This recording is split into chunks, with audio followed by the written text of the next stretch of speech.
নমস্কার বন্ধুরা, আমি চম্পা। আজকে বানাবো চিংড়ি মাছ দিয়ে ঝিঙে কচু আলু তরকারি। সবজিগুলো কেটে ধুয়ে নিয়েছি, এবার তেলেতে ভেজে নেব।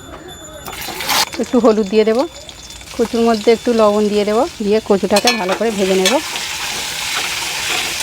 কচুগুলো ভাজা হয়ে গেছে, ওই তেলের মধ্যে 5 ফোড়ন, একটা শুকনো লঙ্কা দিয়ে দেব, আলুগুলো দিয়ে দেব।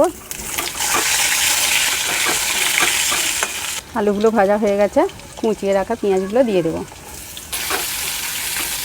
আলু পেঁয়াজ ভাজা হয়ে গেছে, কেটে রাখা ঝিঙেগুলো দিয়ে দেবো।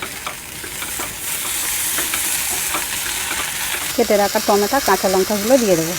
পরিমাণ মতো লবণ দিয়ে দেবো। মশলার মধ্যে নিয়েছি আমি লঙ্কা গুঁড়ো, হলুদ গুঁড়ো, জিরে গুঁড়ো, ধনে গুঁড়ো, আদা বাটা, সব মশলাগুলো দিয়ে দেবো।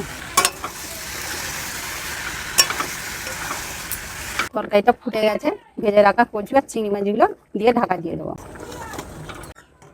বন্ধুরা, চিংড়ি মাছ দিয়ে কচু ঝিঙে আলুর তরকারিটা আমাদের বানানো হয়ে গেছে। আপনারা বাড়িতে এইভাবে বানাবেন আর আমার চ্যানেলটাকে লাইক ও সাবস্ক্রাইব করে পাশে থাকবেন।